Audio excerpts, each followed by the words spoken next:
Bom dia, meus irmãos, meus amigos aqui do nosso grupo Grãozinhos no Caminho, do nosso canal do YouTube. Sejam todos bem-vindos mais uma vez, mais uma quinta-feira, ao nosso trabalho, nosso pequeno trabalho, o nosso estudo do Evangelho segundo o Espiritismo e do Livro dos Espíritos, nossos grãozinhos no caminho. Nossos grãozinhos hoje trazem para a gente, agora no capítulo 1, Eu não vim destruir a lei. Cristo, Jesus não veio destruir a lei, quer dizer, a lei de Deus. Ele veio cumpri-la, quer dizer, desenvolvê-la, dar-lhe seu verdadeiro sentido e apropriá-la ao grau de adiantamento dos homens. Por isso, se encontra nessa lei o princípio dos deveres para com Deus e para com o próximo, que constituem a base de sua doutrina. Quanto às leis de Moisés, propriamente ditas, ao contrário, ele as modificou profundamente, seja no fundo, seja na forma. Combateu constantemente o abuso das práticas exteriores e as falsas interpretações, e não poderia fazê-las sofrer uma reforma mais radical do que as reduzindo a estas palavras: amar a Deus acima de todas as coisas e ao próximo como a si mesmo. E dizendo: está aí toda a lei e os profetas.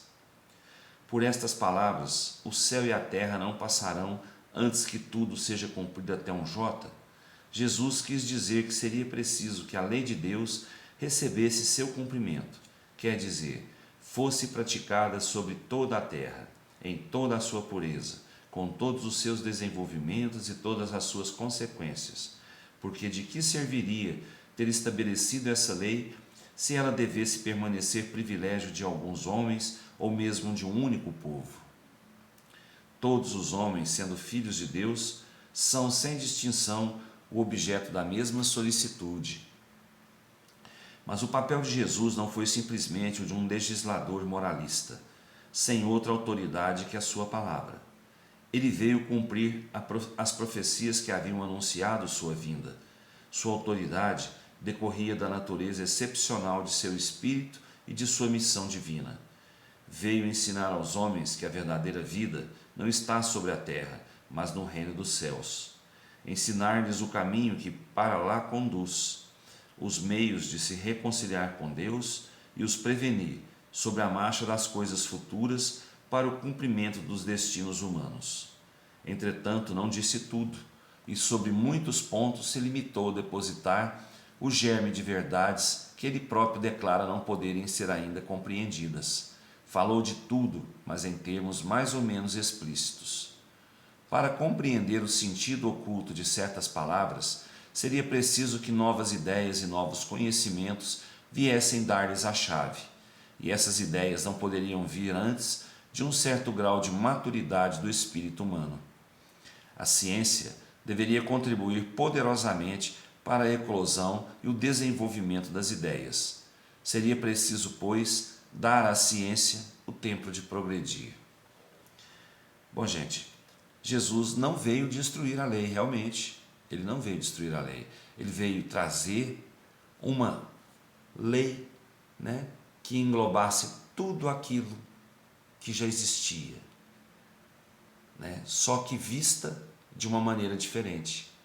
A lei de amor, a lei da caridade, ela veio englobar todas as leis de Deus. Estão tudo ali nela, como ele próprio disse, não é? Como ele próprio disse, tudo que Jesus trouxe para a gente naquela época em que ele viveu,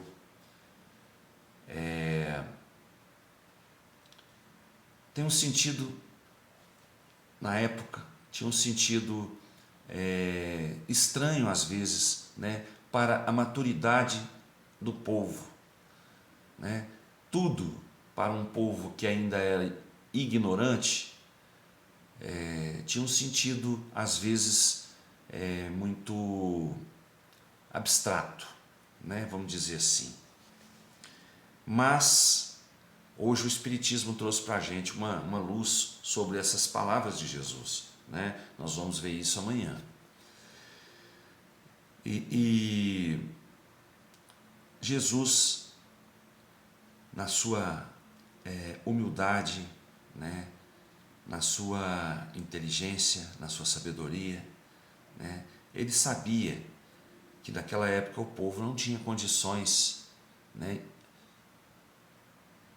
mentais, como eu digo, intelectuais, para absorver as palavras que ele realmente queria dizer. Então ele usava as alegorias, né, as parábolas, né, para disseminar a sua ideia, a sua doutrina, disseminar o que ele veio trazer para a gente, que é a lei de amor.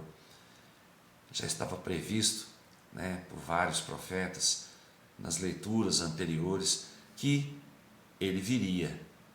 E ele veio para cumprir essas profecias, né, para trazer para a humanidade, né, uma esperança, um alento, né, uma lei de amor, que trouxe para a gente um Deus bondoso, um Deus piedoso, um Deus amoroso, e não um Deus duro, como Moisés colocou, para dominar aquele povo, né, para apaziguar aquele povo que vivia em guerra, que vivia adorando um Deus,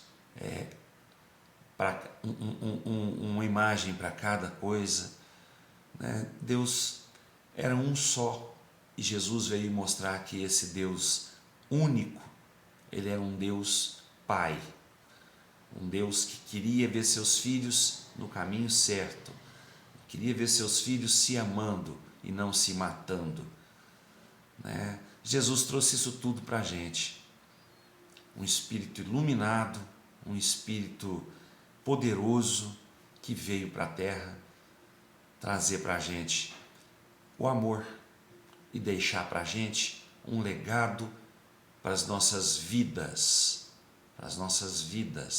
né? Mostrar para a gente que a vida não é somente terra, que a vida é terra e a vida é espírito, né? E que quanto mais a gente se amar, mais nosso espírito irá crescer. É isso aí, né? Ele trouxe para a gente um ensinamento de que nós temos aqui um grande aliado para o nosso desenvolvimento físico aqui e o nosso desenvolvimento espiritual, que é a ciência. A ciência nos ajuda, né, para que as nossas ideias possam dar fruto, né, e que esse fruto vai nos ajudar no nosso crescimento. O Livro dos Espíritos traz para a gente hoje a questão, falando sobre a lei do trabalho, a questão 675, no capítulo 3. Não se deve entender pelo trabalho senão as ocupações materiais? Não. O espírito trabalha como o corpo. Toda ocupação útil é um trabalho. Então, tudo aquilo que o espírito faz e que seja útil é considerado como trabalho, né? Tudo aquilo que o espírito pratica no benefício de si mesmo, no benefício do próximo, é trabalho, né? A gente sabe que existe o trabalho para o bem e o trabalho para o mal, mas o trabalho para o mal, ele é um retardo na vida espiritual. Ele não é considerado como um trabalho. Eu tenho que ele é considerado como um atraso, né? Um retardo para o espírito, o trabalho para o mal. Então, vamos procurar realmente colocar o nosso espírito no caminho certo, no caminho do trabalho, do bem, sempre, buscando elevar esse espírito o mais rápido possível. Tá bom? Que Jesus nos abençoe, nos dê uma ótima quinta-feira, com muita paz, muita luz, muito amor, muita sabedoria, equilíbrio, né? Que seja um dia feliz para todos nós. Que Jesus nos abençoe. Até amanhã, se Deus quiser, e eu tenho certeza que Ele quer. Beijo no coração, pessoal. Fiquem com Deus.